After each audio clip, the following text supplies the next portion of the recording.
Ready to become a negotiation ninja. Today we're diving deep into those high-stakes conversations, hmm so you can turn a no into a yes and just walk away feeling like you crushed it. And the best part, you don't need like any special gadgets or secret handshakes for this. We're looking at Supernegotiate on YouTube, and they have some seriously smart advice, all rooted in like behavioral psychology. Okay, I like it. Break that down for me. We've all been there, right? hmm Needing to ask for that raise or pitch a big idea or maybe deliver some news that's not exactly going to be easy. It's like walking a tightrope sometimes. Totally. And that's exactly where really understanding the psychology of how negotiations work can totally change the game. Super Negotiate really hit the nail on the head when they talk about focusing on the other person's emotions. It's not about like trying to manipulate anyone, but creating a connection. So it's less about winning and more about getting to a win-win where everyone feels good. Yeah, exactly. Think of it like you're building a bridge. You have to find that common ground and understand the other person to make a path forward. One technique Super Negotiate talks about is mirroring. Now, I'm picturing like two people staring in a mirror making faces, but I have a feeling it's a little more than that. Oh, yeah, definitely. Although that image is kind of funny. Mirroring is surprisingly simple, but it works. You just repeat the last two or three words someone says, maybe with a questioning tone if you want them to keep talking, or just confirming to show you're with them. So if someone says, we've already given you our best price, you could hmm say best price with a curious tone, like you actually want to know more. Exactly. That little question mark at the end can get them to explain why it's the best price, which gives you a chance to like figure out where they're coming from and maybe find some wiggle room. And if you're going for like building trust and showing you get it, you might be like, okay, you've given your best price. Right. That subtle change can make it less like a fight and more like you're on the same side. Wild how such a small thing can make a difference. Uh, Now, Super Negotiate also talks about labeling. I got to be honest, that one has me a bit stumped. Think of labeling like you're pointing out the elephant in the room. Those unspoken worries or anxieties that could be holding things up. You're just acknowledging them. So you're saying what everyone's thinking, but nobody wants to say out loud. You got it. It gives those feelings a voice so you can actually talk about them. So maybe you say something like, it seems like you're a bit unsure about this new project, or I'm hearing that the timeline's got you concerned. Exactly. And the cool part is when you label those unspoken things, it can really disarm people. They feel heard, which often makes them way more open to finding a solution together. Takes the pressure off. Like clearing the air before the big talk. That's it. And get this. Super Negotiate even suggests using what they call mislabeling on purpose. Yeah, this I got here, mislabeling. Like, we're going to misunderstand things on purpose to get what we want. That sounds kind of sneaky, no? Not exactly. It's more about giving a little misinterpretation so the other person will want to set the record straight. And maybe in doing that, they'll tell you more than they meant to. Okay, walk me through this. How do you use mislabeling in a way that actually works but isn't, playing dirty? Let's say you're in this negotiation and you can tell the other person's hesitant. You might try, it seems like you're not into this deal at all. Even if you think they actually are? Isn't that kind of risky? It can be, but it often triggers this natural thing in people where they want to correct you. So Yeah. they might say, no, that's not it. I'm very interested, but... And then they explain why they're unsure, and boom, you've got info you wouldn't have gotten otherwise. That's amazing. So by pretending to get it wrong, you're getting them to open up. Exactly. It's subtle, but it can be super powerful in the right spot. And speaking of subtle, let's talk about silence. Silence. Ooh, that can get awkward, especially when we're nervous and want to fill the quiet. You're saying it's a good thing in negotiations. 100%. Silence is one of the strongest tools you've got, but people don't use it enough.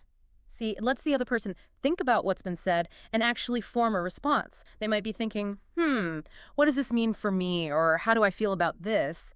You don't want to cut that process off. Yeah, so after you've mirrored or labeled, instead of jumping in to fill the space, you should just pause. Let them take the lead. Yeah. Hmm. It feels weird at first, but those few seconds, they make a huge difference. Shows you're really listening and you respect what they're thinking. It's like saying, okay, I've said my piece. Now I'm really curious about what you think. Exactly. And you might be surprised at what they share when they feel like that. Now, let's get into something Super Negotiate calls turning a no to your advantage, which honestly sounds like a superpower I want. Right. Turning a no into a yes. Yeah. I am so that we kind of touched on this before, but go deeper for me. What's the thought behind it? Think about it. When someone throws a no out there right away, It often means they're feeling defensive, like it's their way of protecting themselves from feeling pressured or tricked. So not always a hard no, more like a give me a sec kind of thing. That's it. And that's where asking your questions in a way that expects a no can be really powerful. Hold on, you're blowing my mind. Yeah. Asking questions to get a no Yeah. is how we get to yes. Okay, example time. For sure. Let's say you need to have a tough talk with someone. Instead of, can we talk about this now? Which puts them on the spot. Try, is this a bad time to talk? Ah, I see what you're doing. By making no the obvious answer, you're kind of easing them in, letting them feel in control. Exactly. And it gets even better. Supernegotiate uses what they call the power of superlatives to take it up a notch. The power of superlatives. Yeah. You know I'm here for this. Tell me more. Instead of just, is this a bad time to talk? Try, is this a ridiculously bad time to talk? Yeah. Now that sounds a little crazy, I'm not going to lie. But it's also kind of genius. Yeah. I feel like they'd laugh and be like, well, it's not that bad. Yeah. It lightens the mood. Exactly. Just like that, you've changed the whole vibe. It's not a fight anymore. You've built a connection, got them comfortable, and now you can actually talk. And that brings us to trust, which is huge in negotiations. Like the base of any good negotiation, Yeah. right? How do we build that, especially right at the start? You know, sometimes the little things matter most.